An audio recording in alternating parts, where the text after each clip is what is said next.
predomina, porque tienes un mercado, pero ya si vas a plantaciones más grandes ya puedes compaginar con la arnaca para que no se te agolpe toda, para que puedas, unas son más idóneas para el tostado, otras para la industria, un poco también en el tema de la diversificación, ¿no? O sea, con las variedades de fruta, por ejemplo los cereceros del Jerte, pues eso, tienen de las más tempranas hasta las más tardías para que les sea más llevadero el tema del cultivo.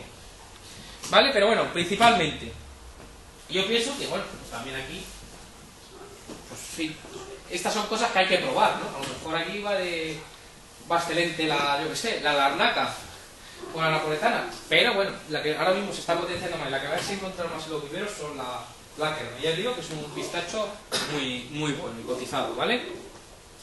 Pero eso no quita que si queremos hacer una explotación un poquito, un enfoque comercial más profesionalizado, que tengamos que también diversificar, aparte de diversificar el cultivo, diversificar un poco en variedades, ¿vale? En cuanto a machos, ¿vale? Machos, el que se está utilizando para la Kerman es principalmente el Peters, ¿vale? Para la larnaca el C especial. Y luego, pues bueno, el chaparrillo guerrero son una serie de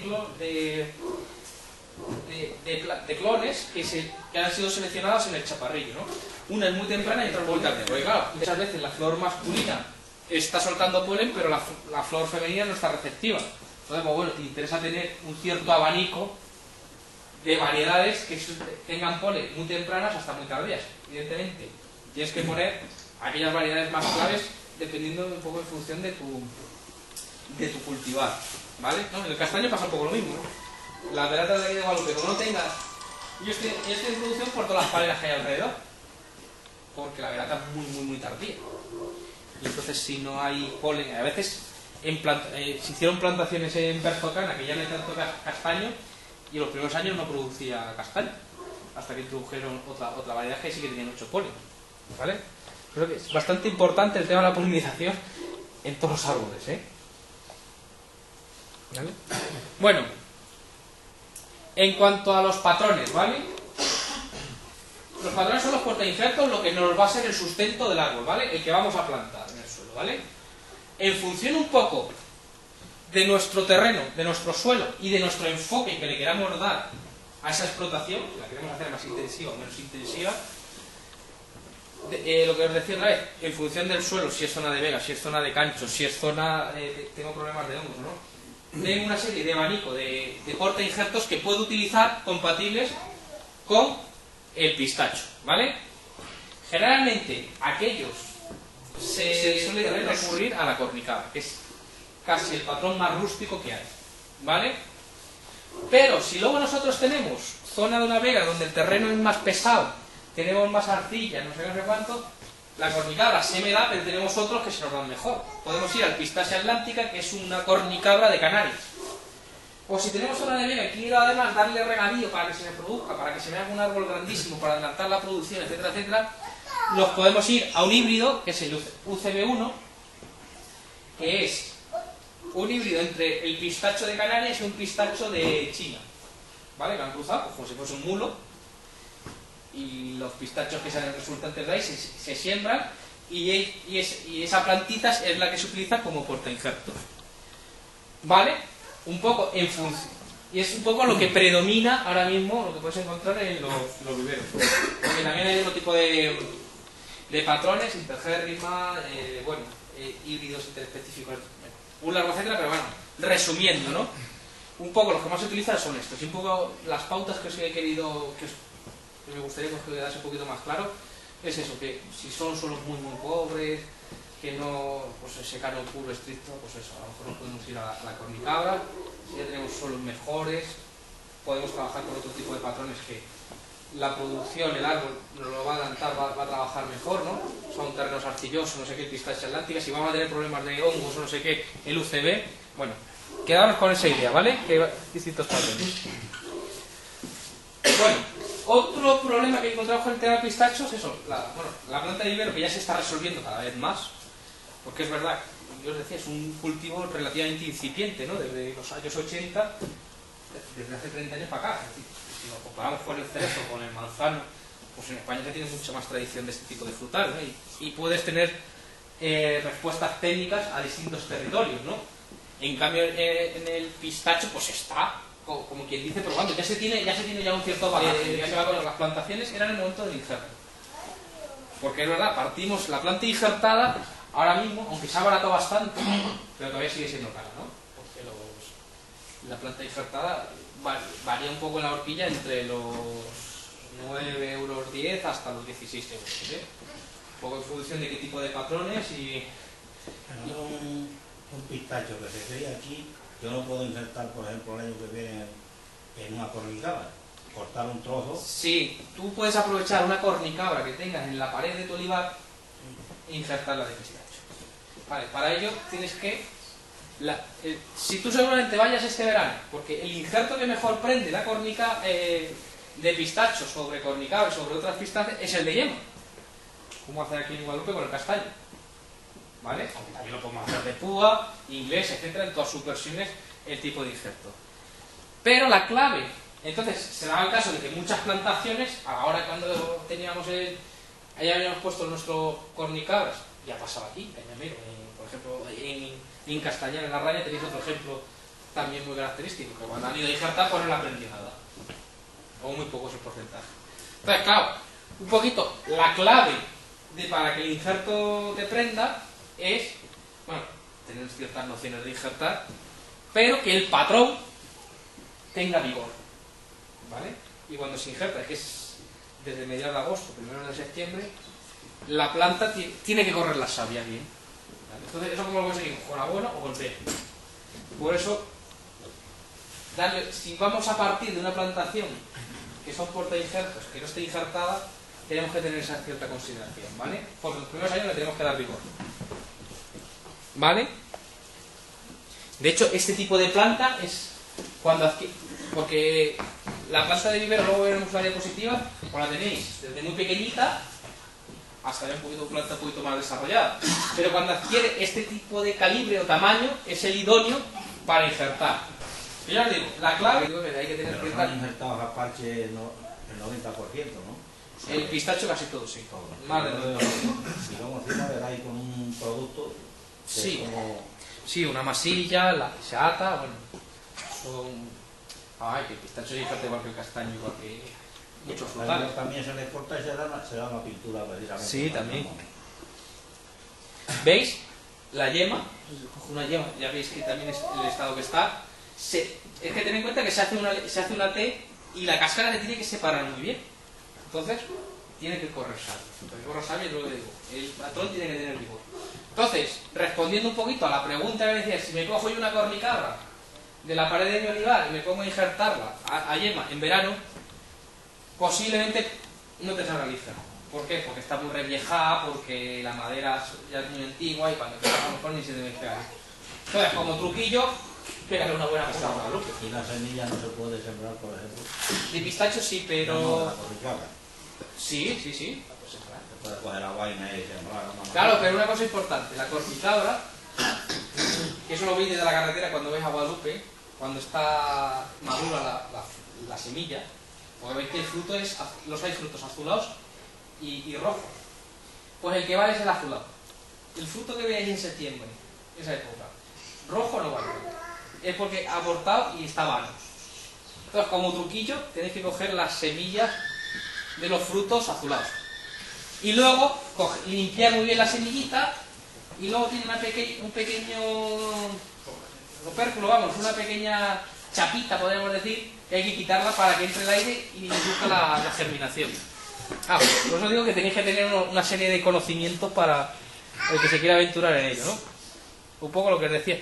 Se suele injertar en esa época, porque corre bien, entonces como truquillo, realmente en esa época pues, está creciendo y las yemas se desarrollan en las asilas de las hojas, ¿no? Y tienen el rabito, ¿no? Lo cortamos porque si dejamos la hojita se nos deshidrata.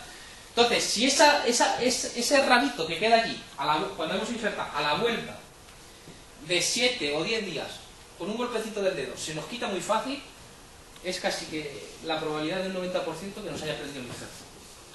¿Vale?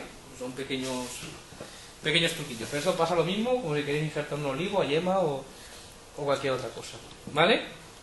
Pues os decía que también tiene que tener vigor el patrón, pero también de donde cogemos las púas, ¿vale? Interesa que sean tallos buenos, no crecimientos raquíticos de 15 centímetros, sino que sean buenas variedades, ¿vale? Entonces a veces hay que andar con vista y ir preparando los árboles para la injertera, ¿vale? Si queremos hacer nosotros los injertos, ¿vale? Generalmente hay que saber diferenciar un poco lo que son las yemas de flor que de madera. Generalmente las yemas de flor suelen, ya os digo que todas las yemas están en las axilas de las hojas, con los pecíolos, generalmente, y las más gorditas, las que más se hinchan, las que veis así que son un poquito más redondotas, suelen ser yemas de flor. Que pasa lo mismo con los manzanos, los cerezos, etc. ¿no? Una generalidad, ¿no? Luego hay casos particulares, pero bueno. Y las de madera suelen ser más pequeñitas, más triangulares, más pegadas a la corteza. Bueno, aunque cogéis la idea esa, y que si os aventuréis a injertar, que sepa, por lo menos delante de la vara, medio, oye, esta que son de yemas de flor o de madera. Generalmente en una buena vara, desde la mitad para abajo, pues, generalmente tiene mayor probabilidad de que sean de madera, ¿vale? Las que son de la parte terminal o por ahí suelen ser más de flor. La de madera siempre es la principal para injertar, ¿no? Claro, sí, es que puedes injertar la yema, te sale una flor, pero bueno, claro. Pasa que no te interesa la flor ahora, te interesa que se desarrolle el árbol. Entonces, bueno, si vais a preguntar en viveros o planta, pues bueno, esto es un poco lo que hay, ¿vale? Tenemos desde la foto de la izquierda la bandeja forestal, que si nos fuésemos al vivero de Cañamero, por ejemplo, que a una planta entre 30 céntimos a 1 euro, en esas bandejas que vienen 28 alveolos, no sé cuántos, o 30 por ahí, es una opción bastante económica, para que claro, es mucho más pequeñita y la planta, pues bueno, tienes que tener, ya os digo, que la clave para que no se aprenda el injerto es que tiene que tener vigor. No vale que me la ponga ahí en mitad de la caña o en una canchera y me olvide de ella. Probablemente fracasemos con la plantación. Pero si viene ya de vivero... Si ya viene injertada, es una cosa que ya has adelantado. Lo que pasa es que es mucho más cara. Entonces, tenéis que poner una balanza, cuántas perras me quiero gastar o... ¿Y cuántos años tarda eso en empezar a producir? Ahora lo vemos, ¿eh? Y luego, pues bueno, suelen medir así el cepellón en bolsa o en alveolo. Y luego también la planta injertada, hay mucho, pues eso, 2 euros, 6 euros, depende de si es cornica o te gusta, es más caro. Y si es planta injertada, ya te digo, con un crecimiento, depende también de cantidades, los precios oscilan entre los 9 y los 16 euros. Hace 5 años costaba 25 euros la planta de pistacho. Está bajando, ¿eh? ¿Vale?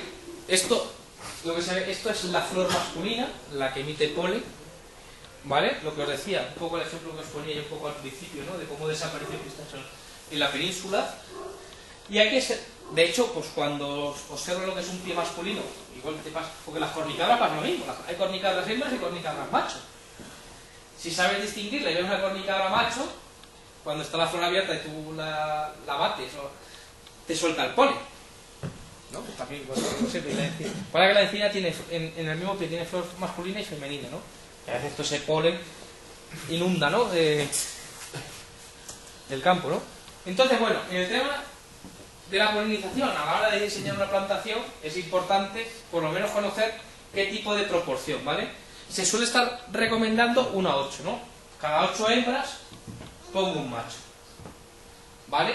Y se ponen más o menos intercalados entre las hembras para que, vosotros imaginaros, para que el polen de los machos se disperse por toda la parcela y el cuajado pues tenga mayores garantías, ¿vale?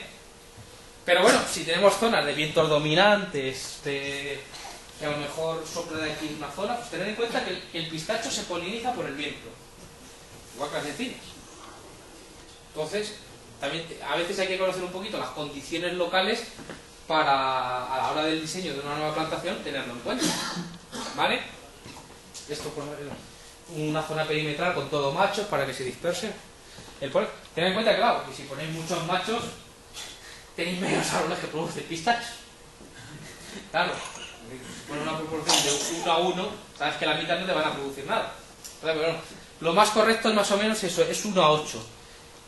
Dentro de de los polinizadores, pues te interesa, pues eso, saber cuál es el macho principal que encaja casi perfectamente con esa hembra, en el momento idóneo de que está receptivo el polen por parte de la flor femenina y de la parte masculina, pero también interesa tener un pequeño porcentaje de machos muy tempranos o muy tardías, porque he visto fotos, se puede dar el caso de coger el polen masculino, si veían que había tormentas y eso, guardarlo en neveras y luego pulverizarlo con una especie de matavis o diversos artilugios, ¿vale? Poco, pero bueno, que os quedéis un poquito con esa idea. Es 1 a 8, ¿vale? Y saber que, bueno, siempre interesa pues tener algún porcentaje dentro de los machos, algunos que sean un poquito más temprano y otro un poquito más tardío. Siendo prácticos, pues para el tema de la crema, que es la que más se potencia, es el Peters, ¿vale? El que más se pone. Eso no quita que tengas un poquito de chaparrito o de guerrero o amateur, que te pueda solapar todo el periodo, ¿vale? Bueno, a la hora de hacer la plantación, los marcos de plantación a veces nos puede recordar como el olivo, ¿no? O lo que se está utilizando en Agroforestalia 236, aunque también podemos ir a marcos un poquito más intensivos, si tenemos mejores suelos y a lo mejor las condiciones de humedad y de nutrición se la podemos aportar a la plantación. Entonces a lo mejor podemos ir a un 6x6 o 6x7 a una mayor densidad, ¿no? ¿Vale? Un poquito, si nos queremos plantear hacer una plantación nueva, pues hombre, las labores clásicas de una plantación de frutales, ya sea de olivo, de lo que sea, bueno, ver cómo, de qué partimos, ¿no? Si estamos en un jaral, nuestra parcela, o es una zona de prado, o bueno, pues roturarla. Aquí generalmente lo que se hace es radear, ¿no? Luego, una labor interesante es el subsolado, ripear, ¿vale? Hacer los pases cruzados. Hay unos tipos de ripe, no tanto como el que utilizaba, de los bulldozers, que realmente revientan mucho. Como hay algo de piedra, pues al final te monto los lomos, no sé qué, pero bueno, los que se utilizan en fruticultura son más estrechitos, lo puedes hacer un poquito en cuña, que te ahuecas la tierra abajo, entonces lo que estamos ganando es volumen de tierra para que el desarrollo de esas raíces de esos árboles se desarrolle pues, mejor, ¿vale? Se suele hacer un pase cruzado, ¿vale?